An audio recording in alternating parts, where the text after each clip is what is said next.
tous et bienvenue à ce numéro de Santé Plurielle. C'est un plaisir de vous savoir nombreux en train de suivre cette émission. Nous recevons pour vous encore une fois le docteur Delphin Kachelewa. Je rappelle qu'il est le coordonnateur de programme plaidoyer communication au sein de l'association pour le bien-être familial Naissance Désirable et une branche, n'est-ce pas, branche RDC de la Fédération internationale pour la planification familiale. Et d'ailleurs, la question de la planification familiale sera encore une fois au centre de notre entretien aujourd'hui. Bonjour docteur. Bonjour cher Bibiche, bonjour à tous les téléspectateurs que nous retrouvons aujourd'hui avec mille plaisirs. Aujourd'hui le 12e jour, 13e jour 13e jour du mois de juillet. Oui. C'est un grand plaisir de vous retrouver dans le but de compléter la promesse que Bibiche avait faite à tous les téléspectateurs. Oui, effectivement, nous étions ensemble la dernière fois. On a parlé des naissances désirables. On a expliqué le principe des naissances désirables. Et on a parlé de la planification familiale qui a été un outil essentiel, si vous voulez, une stratégie nécessaire pour le bien-être, pour assurer le bien-être des individus, des femmes, des populations, des familles. Mais la planification familiale, docteur Delphin, utilise la contraception notamment, n'est-ce pas, pour réussir la planification familiale ? Exactement. Comme vous le savez, parmi le principe des naissances désirables, nous avons la fois dernière mis en exergue la contraception. La contraception qui est ces piliers importants dans l'espacement des naissances. Parce qu'il ne faut pas que la communauté prenne la planification familiale ou la contraception comme une limitation des naissances. C'est des politiques différentes, vraiment. On ne parle pas des limitations des naissances, on parle par contre de planification familiale ou contraception, c'est-à-dire l'ensemble de toutes les méthodes qui vous permettent je parle en termes clairs, de tomber enceinte et d'avoir un enfant au moment voulu, de la manière la plus voulue, avec la personne voulue. Par choix et non pas accident. Pas par accident, par contrainte, mais plutôt par choix. Donc quand on dit la volonté, là, c'est pratiquement le choix de le faire. Voilà. Donc on peut confirmer que la contraception, c'est un élément moteur de la planification familiale. Ok. Voilà. Enfant par choix, non pas par accident et encore par contrainte. Oui. On ne veut pas des contraintes. Alors, on va s'attarder un peu sur la contraception, parce qu'on a essayé de voir un peu, de définir la planification familiale et tout ça. On va parler de la contraception parce qu'elle est légale dans notre pays. C'est vrai que pendant longtemps, même la loi a été très restrictive par rapport à la contraception. Oui. Aujourd'hui, la contraception, l'utilisation de méthodes contraceptives est bien encadrée, n'est-ce pas, par la loi, notamment la loi portant sur les principes fondamentaux de la santé publique, et aussi bien martelée par l'arrêté ministériel sur l'utilisation de méthodes contraceptives. Et donc, il y a des méthodes qui sont reconnues en RDC, et c'est des méthodes que ABEF offre aux femmes, même aux hommes aussi, n'est-ce pas? Parce qu'on va en parler. En fait, oui, exactement. Il y a tout un catalogue, il y a tout un catalogue des méthodes contraceptives que le gouvernement congolais, parce que chaque pays, connaissant les cultures, les us, les coutumes, les traditions et les attitudes de sa communauté, adapte l'utilisation des méthodes contraceptives en fonction de cela. La RDC a catalogué pratiquement un bon nombre de méthodes contraceptives qui sont usuelles et que la communauté consomme régulièrement dans le but de permettre, je dirais, le développement d'autres effectifs.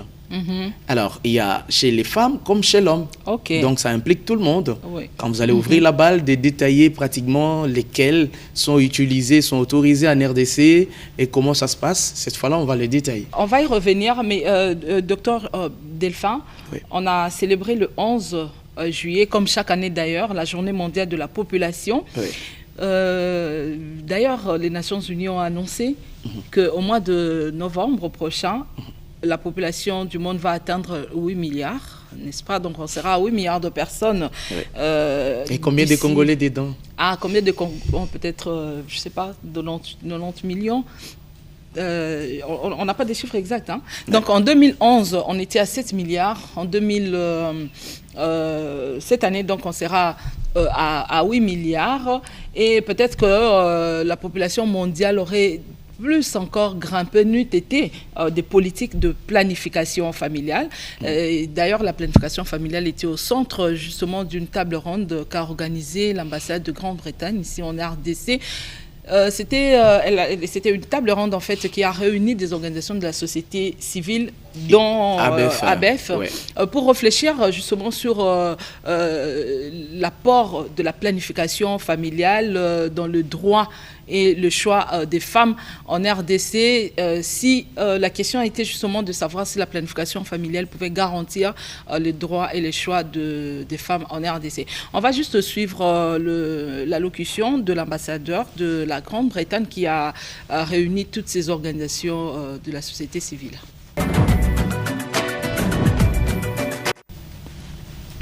Cette année, le thème global de la journée mondiale et de la population est exploiter les opportunités et garantir les droits et les choix de chacun. Dans cette optique, nous vous avons invité aujourd'hui à vous concentrer sur une question de discussion. Comment la planification familiale peut-elle garantir les droits et les choix de toutes les femmes en RDC? Il y a 50 ans, le monde a déclaré un droit humain, que les parents ont le droit fondamental de déterminer librement et de manière responsable le nombre de leurs enfants et l'espacement de leur naissance. Mais les droits reproductifs des femmes n'ont pas encore été pleinement réalisés en RDC. Malgré la loi de 2018 qui permet aux femmes d'accéder à la planification familiale, l'approbation de leur mari est toujours requise. La planification familiale n'est pas seulement une question de droits de l'homme. Elle est également centrale pour l'autonomisation des femmes, la réduction de la pauvreté et la réalisation du développement durable. L'autonomisation des femmes et des filles leur permet de planifier leur famille et de contrôler leur vie afin d'éviter les grossesses et les couchements précoces, multiples et souvent dangereux. La planification familiale permet aux femmes et aux filles de saisir les opportunités éducationnelles et économiques et de réaliser leur potentiel. En retour, les enfants sont en meilleure santé et mieux éduqués. Au niveau mondial, entre 2015 et 2020, le soutien britannique a permis à plus de 25 millions de femmes et de filles par an d'utiliser des méthodes modernes de contraception. Depuis 2008, le Royaume-Uni a dépensé 500 millions de dollars pour la santé ici en RDC. Depuis 2018, via notre programme de santé sexuelle et reproductive, WISH, avec le remerciement de plusieurs partenaires réunis ici aujourd'hui, nous avons évité 957 000 grossesses non désirées, 307 000 avortements non sécurisés et 3 700 décès maternels. Nos nouveaux programmes de santé et d'éducation continueront à mettre l'accent sur l'autonomisation des adolescentes afin qu'elles puissent exercer le droit reproductif. Nous savons que les besoins restent incroyablement élevés. 8,3 millions de femmes en RDC souhaitent éviter une grossesse et 75% d'entre elles ont un besoin non satisfait de contraception. Si tous les besoins étaient satisfaits, les grossesses non désirées et les avortements à risque diminueraient de 3/4. Les décès maternels diminueraient de plus de 60%. Sans le travail important de la société civile, réunie ici aujourd'hui, il n'y aurait pas de priorité politique soutenue, ni d'adhésion au niveau communautaire pour la planification familiale. Voilà, comme l'a dit Sophia Whittis-King, hein, la société civile, les organisations de la société civile jouent un grand rôle pour promouvoir la planification familiale. Et vous, Association pour le bien-être familial, vous faites partie justement des organisations qui militent pour le droit sexuel et reproductif des femmes, notamment pour la promotion de la planification familiale. Parlons un peu des méthodes contraceptives. C'est d'ailleurs des méthodes qui sont autorisées dans le pays. Oui. La classification, il y a des méthodes réversibles, des méthodes irréversibles. Qu'est-ce qu'on peut comprendre par ça? En fait, avant d'arriver à ces méthodes, à cette classification de réversibilité et d'irréversibilité, on peut d'abord parler des méthodes contraceptives en les classant selon leur classification naturelle. D'accord. Il y a les méthodes contraceptives. D'abord, les méthodes contraceptives, c'est pratiquement l'ensemble de toutes les pratiques usuelles qu'un couple ou qu'un couple de partenaires peut utiliser pour éviter que la femme tombe enceinte ou pour éviter d'avoir un enfant ou une grossesse non désirée. Ça, c'est une définition pratiquement très simple. Oui, c'est une définition très simple. Très naturelle. Mais est-ce que la décision doit être prise seulement au niveau du couple ou individuellement, on peut déjà être en mesure de décider pour une méthode contraceptive? En fait, d'autant plus qu'on ne peut pas tomber enceinte seule. Ça, c'est un élément très important. Moi, je ne peux pas m'engrosser, m'enceinte seule. Non plus, Bibiche ne peut pas tomber enceinte seule, sauf si elle me dit qu'elle va emboîter le pas de Marie, mère du Christ. Peut-être, là, on peut dans le contexte couple, naturel du couple, il n'y a personne qui peut se reproduire seul, du coup. Ça implique une décision du couple. D'accord. Les deux partenaires doivent discuter. Dialogue, voilà. Au sein du couple. Je pense que c'est le tout premier élément du plaidoyer qui doit primer, c'est le dialogue. Parce que plus on dialogue, plus on se comprend et on sait tourner le bateau dans la même direction et voir comment on peut avancer. Voilà. Je pense c'est une décision collégiale qui est prise par le couple en s'expliquant les tenants et les aboutissants. Et surtout en trouvant un juste milieu qui permet de mettre tout le monde dans son assiette et d'avoir envie de continuer dans cette relation. Voilà, donc on va décider d'une méthode pour éviter... Éviter de créer un être qui nous ressemble aujourd'hui au moment où on n'a pas encore assez de moyens ou bien au moment où on doit encore étudier. Alors, je disais, c'est pratiquement cet ensemble de ces pratiques. Mais on connaît qu'il y a des pratiques naturelles et il y a des pratiques artificielles. Donc, je parle des méthodes contraceptives naturelles et des méthodes contraceptives artificielles. Dans les naturels, c'est tout ce que nos grands-parents ont utilisé avant qu'il y ait les injections, avant qu'il y ait les trucs. C'est là qu'on trouve, il y a les colliers du cycle qu'on appelle juste les bouliers compteurs. C'est une méthode naturelle qui a existé. Nos grands-parents ont utilisé les cailloux derrière la maison. Quand ma grand-mère voulait tomber enceinte, elle allait voir un caillou qui était derrière la maison et elle s'est déplacée. Elles étaient tellement intelligentes. Il y a aussi la méthode d'observation, c'est-à-dire mutuelle. Donc, c'est ta période de fécondité. On se, pas ça, j'allais pas dire, on se respecte, comme le dirait, donc on s'observe. Donc on connaît son cycle, on sait que ben voilà, je suis dans la période. C'est ça la base de tout. De fécondité. La base de tout, c'est de comprendre son cycle. Oui. Savoir à quel moment je suis féconde, à quel moment je peux approcher mon conjoint ou ma partenaire, à quel moment. Donc tout ceci, la femme peut oublier vu les charges de la famille. C'est ainsi l'homme devient un partenaire primordial dans ça.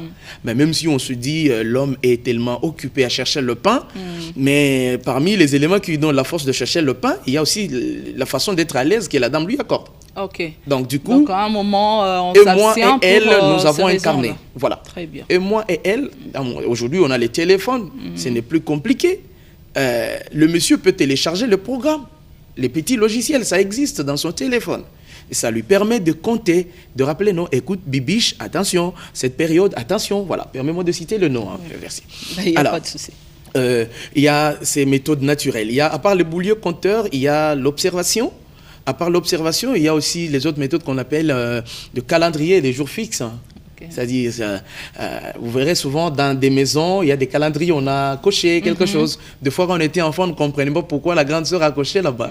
Des fois, on ne comprenait pas. Encore, faudra-t-il, on a parlé de la connaissance du cycle, Ouais. Faudra-t-il que le cycle soit le cycle régulier comme Non, mais pas du tout.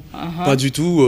Parce que déjà, le cycle ne sera pas régulier toute la vie de la dame. Oui, ça, mais alors quand le cycle n'est pas régulier, justement, ouais. Est-ce qu'il n'y a pas de danger qu'on tombe enceinte justement au moment où on pensait qu'on traversait une période d'infertilité? Déjà, le fait de connaître que son cycle n'est pas régulier, ça signifie que vous maîtrisez bien votre corps. Déjà, le fait de vous découvrir que voilà, mon cycle n'est pas régulier, il perturbe. En fait, ce qui est vrai, c'est que si vous avez votre cycle et que vous maîtrisez la toute première date, je prends l'exemple d'aujourd'hui.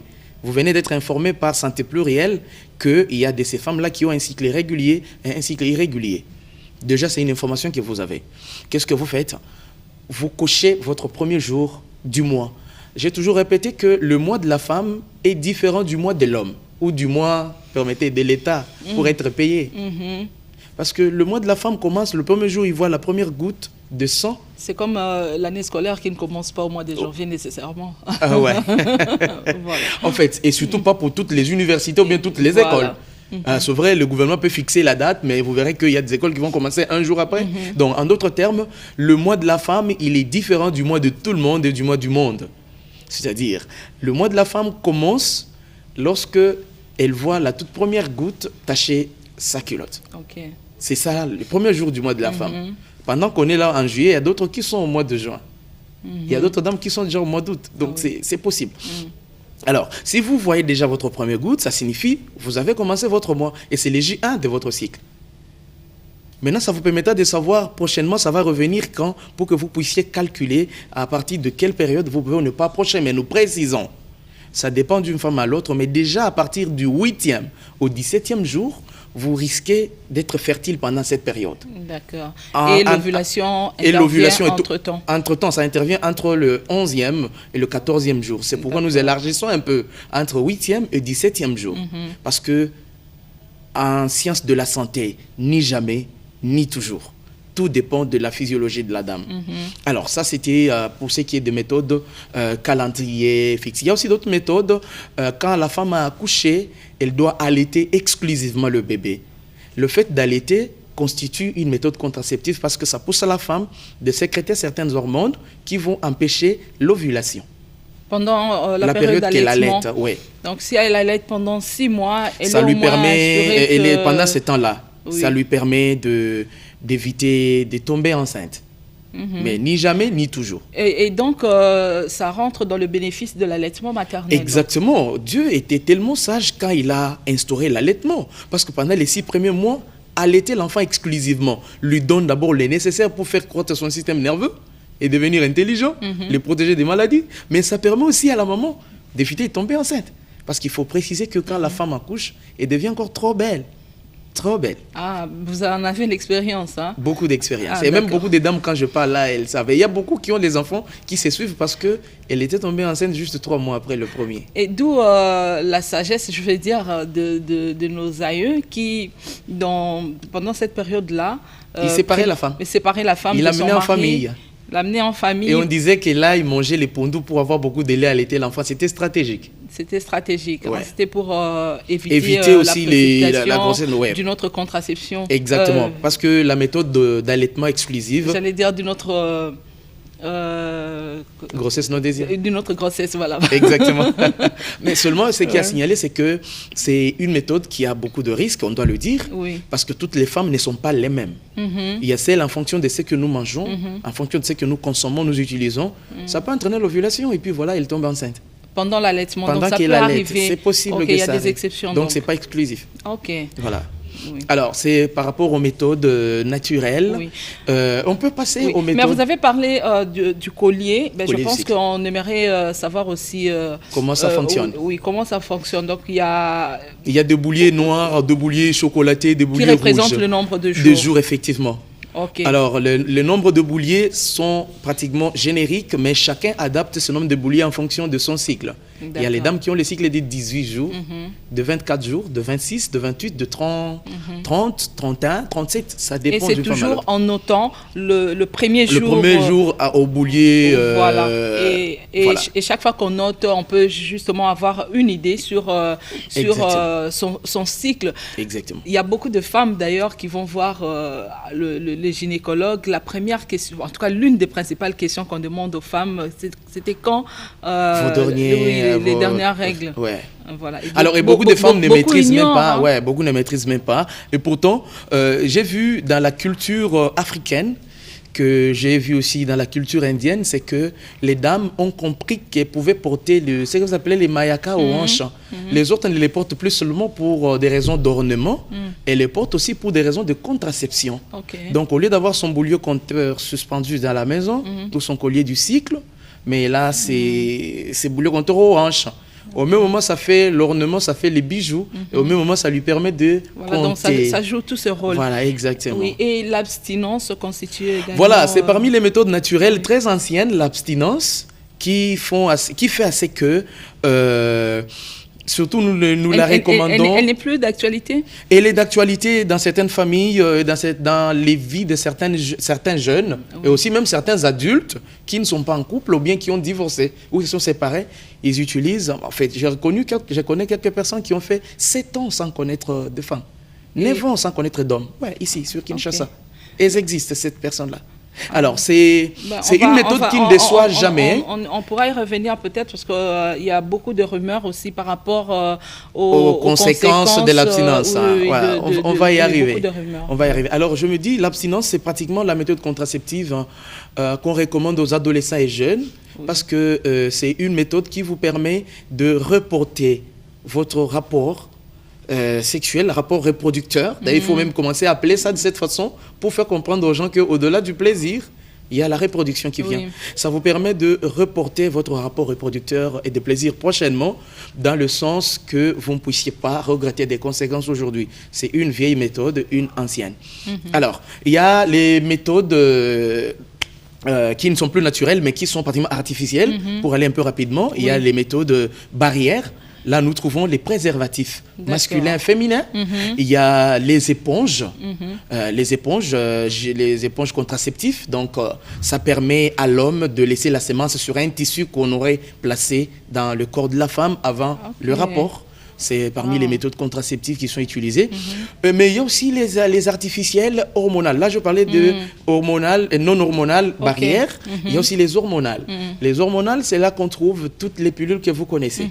Il y a la pilule du lendemain ou la pilule contraceptive d'urgence qui vous permet d'éviter de tomber enceinte après un rapport dangereux. Un rapport dangereux, pas qui va vous tuer, non. Mais un rapport qui risque de vous apporter une fécondation. Ça se prend... En quelle période? En déant 72 heures. Je sais que les scientifiques sont allés jusqu'à 80 heures, mais nous recommandons plus. Il y a quand même de risques. Il y a de risques. Il vaut mieux en déant 72 heures. Nous avons beaucoup plus préféré ça dans le cas de lutte contre les grossesses non désirées, en cas de viol ou en cas de partenaires qui ont eu un rapport non protégé. Ils peuvent prendre, la dame, pas l'homme. Elle peut prendre cette pilule. Ça la protège juste pendant cette période-là, mais ça se prend une seule fois le mois. Ce n'est pas que quand vous avez un rapport le lundi, parce que c'est un rapport dangereux, vous prenez le mardi, vous prenez le jeudi. Non, ça vous perturbe votre système hormonal, ça vous créera des problèmes, parce que ce sont des hormones. Il y a aussi les autres méthodes injectables, ou bien toujours les pilules, mais d'un mois, que vous prenez pendant un mois. C'est combiné. C'est ce que j'ai vu nos mamans prendre. Elle prend chaque jour en suivant le schéma. Ça vous protège. Je pense qu'on pourra revenir encore la prochaine fois sur ces questions de méthodes contraceptives. Il y a beaucoup de choses qui se disent dans la communauté. Les rumeurs. Et d'ailleurs, pour réussir la planification familiale, l'engagement communautaire est très important. Nous en avons parlé avec le docteur Ngunga, qui est l'actuel directeur exécutif de l'Association pour le bien-être familial Naissance Désirable, au cours de cette table ronde organisée par l'ambassade de la Grande-Bretagne. On va l'écouter. Et on revient tout de suite après. Je pense qu'il y a un gap important, très important de l'engagement au niveau de la communauté. On a parlé tout à l'heure des églises, on a parlé des chefs traditionnels, religieux et communautaires, en tout cas qui ne sont pas très engagés pour la planification familiale, parce que pour ces communautés, c'est quelque chose qui vient à l'encontre des lois, des droits coutumiers, des lois divines. Voilà, donc voilà, à travers les aspects de clarification des valeurs, nous pouvons arriver à faire changer les communautés, à faire changer les comportements des communautés et surtout à faire engager les communautés. Il y a des bénéfices, en tout cas des grands bénéfices et des grands avantages pour les communautés d'utiliser la planification familiale. À ce jour, il est prouvé, en tout cas à travers les différents pays, que les communautés où on a intégré la planification familiale sont celles qui ont permis à la femme de pouvoir avoir du temps pour faire autre chose que de faire des maternités uniquement. Et du coup, ça permet à la femme de pouvoir travailler, contribuer au développement des communautés. Lorsque les communautés sont développées, c'est à différents niveaux. Ce sont les provinces et c'est le pays qui va tirer bénéfice. Et quand vous regardez au niveau de la démographie, à ce jour, c'est connu que il y a beaucoup plus de femmes que d'hommes à travers le monde et même à travers le pays, la RDC. Et du coup, si nous voulons arriver au développement de ce pays, il faut faire intervenir, faire impliquer les différentes femmes qui sont des main-d'œuvre importantes pour faciliter le décollement, n'est-ce pas, de ce pays vers le développement. Nous ne pouvons pas y arriver si la femme va continuer à faire des maternités jusqu'à épuiser tout le temps qu'elle pouvait utiliser pour contribuer au développement de ce pays. Alors, on va continuer justement avec les méthodes contraceptives. On a parlé des méthodes naturelles. On a commencé à parler des méthodes contraceptives artificielles, qu'on appelle aussi des méthodes contraceptives modernes, n'est-ce pas? Ouais. On a parlé des pilules, notamment la pilule du lendemain, celle qu'on prend après de rapports sexuels qu'on pense être, comment dire? À risque. À risque, voilà. Donc, on pense qu'on a été peut-être exposé à une grossesse et donc on va prendre cette pilule le lendemain ou encore dans les 3 jours qui suivent les relations sexuelles. Et on a parlé aussi de la pilule qu'on prend régulièrement, n'est-ce pas? Avant peut-être d'arriver à cette question, je vais devoir faire un petit recul sur l'aspect des Nations Unies pour la population. C'est vrai, il y a eu beaucoup d'éléments qui sont entrés en compte dans la stabilisation de la population mondiale. La sénescence a amené pratiquement d'autres personnes, les catastrophes naturelles, les pandémies, les épidémies ont sensiblement réduit, mais la contraception a contribué à un plus haut niveau, à un plus haut niveau pas dans la stabilisation de la démographie. On stabilise la démographie, c'est-à-dire la reproduction, bien la croissance démographique commence à suivre une courbe normale qui va de pair avec la promotion des dividendes démographiques. Alors, par rapport aux méthodes, nous avons dit les méthodes naturelles, les méthodes artificielles. Dans les artificielles, il y a les méthodes hormonales et les non-hormonales. Dans les non-hormonales, il y a les barrières, les barrières, les préservatifs et les éponges. Dans les hormonales, c'est là qu'on a dit il y a les hormonales à courte durée, à longue durée, à moyenne et à longue durée d'action. C'est-à-dire les pilules contraceptives d'urgence, PCU.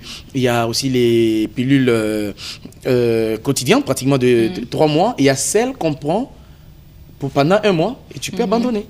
Il y a celles qu'on prend pendant 2 mois et tu peux arrêter. Il n'y a pas ad vitam, ad vie, il n'y a pas. Mais il y a quand même celles que vous pouvez prendre pour 3 mois, les injectables. On vous injecte aujourd'hui, vous avez 3 mois d'assurance de ne pas tomber enceinte, de jouir de votre sexualité de manière stable, sans souci. Et après 3 mois, on revient. Et après 3 mois, il faut reprendre. Injection. Voilà. Et il y a aussi celles de 5 ans, de 3 ans, de 10 ans. Voilà. Et ce sont les hormonales. Il y a les hormonales chirurgicales et les hormonales non chirurgicales. D'accord. En fait, il y a celles qu'on place les implants, c'est chirurgical, on vous place et puis après, ça peut vous protéger pendant 3 ans, pendant 5 ans. Voilà. Et il y a aussi les dispositifs intra-utérins, hormonal et non hormonal. Voilà.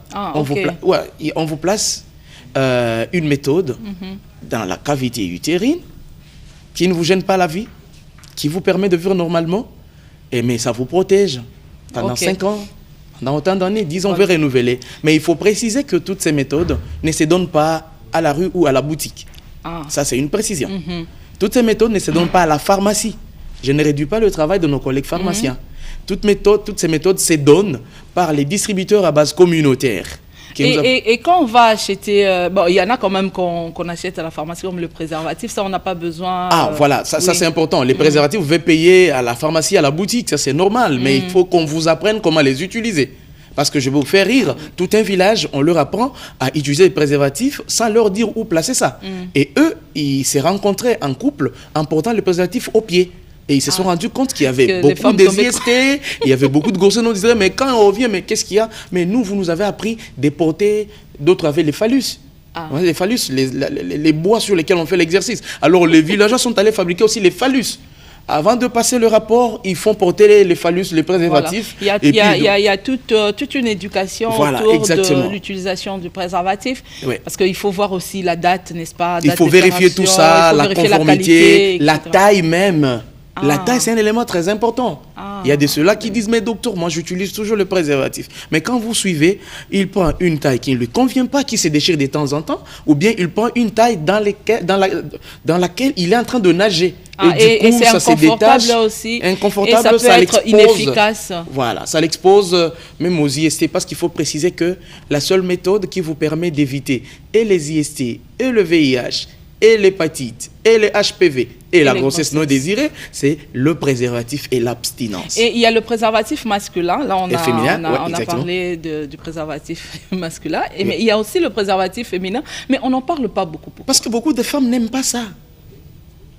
Beaucoup de femmes ne préfèrent pas ça. Et pourtant, on a quand même attesté l'importance de ce préservatif féminin, surtout on en a parlé lorsque on a eu beaucoup de cas de violences sexuelles comme une arme de guerre. On a utilisé les viols comme arme de guerre dans les contextes de conflits armés. On a même proposé aux femmes de porter déjà le préservatif féminin en sortant de la maison. Ça pouvait éviter des grossesses non désirées, même les IST. Exactement, c'était une stratégie qui était bien réfléchi. Nous, ABEF, nous avions apprécié cette stratégie. On ne sait même pas à quel niveau on en est parce que voilà, les choses ont commencé un peu du coup. Voilà, c'est d'autres personnes qui. L'idée, c'était que toute femme en sortant dans les zones, parce que c'est classifié, dans les zones à risque, dans les zones rouges, s'il y avait possibilité que toutes ces femmes disposent de ces préservatifs.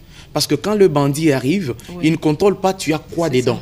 Et lui, il vient, il fait ceci, mais ça te protège. C'est le moindre mal. Est-ce que l'homme, quand la femme, c'est la femme qui utilise le préservatif, est-ce que l'homme, il sent qu'il y a quand même un dispositif qui... C'est toujours possible de le sentir. C'est toujours possible. C'est comme quand il y a utilisation du préservatif masculin, vous sentez, quel que soit, il y a toujours une différence. Ça, il faut le dire. Mais cette différence ne réduit en rien les sensations que vous désirez avoir. Très bien. J'étais en train de terminer avec les méthodes. Alors, après qu'on ait précisé que le préservatif vous protège, le préservatif et l'abstinence, ce sont les deux seules méthodes qui vous protègent contre les infections sexuellement transmissibles et les grossesses non désirées. Le reste des méthodes vous préservent seulement de grossesses non désirées, mais vous n'êtes pas à l'abri des infections sexuellement transmissibles et les IST. Alors, il y a aussi des méthodes chirurgicales réversibles et non réversibles ou irréversibles. Il y a la ligature de trompe ou la ligature de canaux chez l'homme. Il y a ces hommes qui disent, mais écoutez, ça c'est beaucoup plus au Burundi et en Ouganda. La méthode contraceptive que les hommes préfèrent. Ils ne préfèrent même pas que les femmes prennent ça. Eux, ils préfèrent plus les hommes. Et on leur fait la vasectomie. Directement, on va, on sectionne, on ligature et on sectionne la route qui fait passer les militaires qui vont féconder. On veut parler des cellules, les canaux par lesquels passent les cellules masculines, les gamètes mâles, pour aller féconder l'ovule lors de rapport. On les coupe. Du coup, tout ce qui se passe, c'est rien. C'est pratiquement des armes à blanc. Il n'y a rien, il n'y a pas une balle qui peut faire quelque chose. Ce n'est pas l'outil lui-même qui est coupé. En tout cas, ce n'est pas l'outil. Il ne faut pas craindre. Ce n'est pas qu'on va couper l'organe génital. Non. C'est une petite chirurgie. Et on garde quand même... ça ne change rien en termes de virilité. C'est cette question-là. Parce que beaucoup de dames disent, mais docteur, ce qui est bocatillé, est-ce qu'à cause de la loco, là... Il reste l'homme. il reste l'homme. Et l'homme, encore très l'homme là. Il n'y a rien qui va changer en lui. C'est seulement parce que on a juste désarmé quelque chose qui risquait de vous donner encore plusieurs autres enfants. Voilà. Et c'est irréversible chez l'homme. Dès qu'on coupe, c'est que c'est... Alors, chez la femme, on peut faire la ligature des trompes. On ligature avec possibilité de revenir et réouvrir en cas de besoin. Mais on peut aussi faire la ligature section. Donc, on ligature et on coupe. Là, c'est irréversible. Mais on peut ligaturer et sans sectionner. Et le jour qu'on réouvrira, ça peut encore reprendre la fluidité. Donc, c'est parmi les méthodes contraceptives. Irréversible, c'est tout simplement, ça veut dire qu'on ne peut pas revenir en arrière. On ne peut plus revenir en arrière. Donc, dès qu'on l'a fait, c'est fini. Un petit élément peut-être pour vous retourner la parole, c'est que toutes les méthodes contraceptives ont les effets primaires souhaités, que nous appelons la contraception, et tout c'est bien, mais il y a aussi des effets secondaires qu'on appelle les effets non souhaités. Comme tout médicament d'ailleurs qu'on prend. Même comme le foufou, quand vous mangez le foufou, il y a les effets primaires, c'est la satiété, et les effets secondaires, la constipation, voilà, ça arrive de fois. Voilà. Alors, c'est gérable. C'est gérable. Quand ça arrive, il y a des femmes qui, des fois, voient des... Je vais revenir sur ça. Bibi, pourquoi on a dit qu'il ne faut pas prendre ça dans la boutique? Parce que même le relais communautaire ou les disturbances communautaires, même à l'hôpital, avant de vous donner, on fait le check-up. C'est-à-dire, on consulte votre corps, on examine votre corps, on vous dit, en fonction de votre profil physiologique, vous méritez telle méthode. Donc, ce n'est pas parce que moi, je prends parce que vous prenez pilule que moi, je suis jeune. Non, non, non. C'est pourquoi je dis, donc, ça ne se prend pas à la cité. Donc, à chaque personne convient une méthode spécifique. On va terminer, docteur Delphin, on va revenir. Parce qu'il y a beaucoup de choses qui se disent sur les différentes méthodes contraceptives. On va parler des avantages des méthodes naturelles. On va parler aussi des inconvénients peut-être sur le plan social. De méthodes naturelles. Pourquoi est-ce qu'on est arrivé aux méthodes artificielles, des méthodes modernes? Qu'est-ce que ça apporte de plus que les méthodes naturelles? Et puis, tout ce qui se dit autour de méthodes contraceptives artificielles ou modernes, parce qu'il y a beaucoup de choses qui se disent par rapport à ça. Souffrez, docteur, je sais que le cœur bouillonne, là, il y a tellement de choses à dire par rapport à ça, mais souffrez qu'on s'arrête là pour aujourd'hui. Juste un dernier mot, un message par rapport à tout ce qui a été dit. Merci beaucoup, cher Bibiche. Je sais qu'on aura encore beaucoup à dire. Il y a de ceux qui nous écrivent en privé, il y a ceux qui écrivent même à madame pour demander d'autres informations. Nous sommes disposés, avec Bibiche, à continuer cette communication pour le changement social et comportement.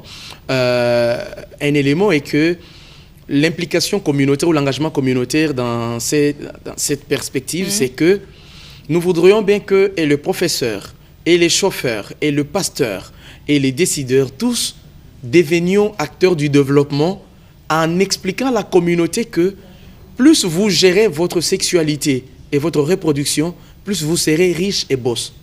Ça, c'est un élément très important.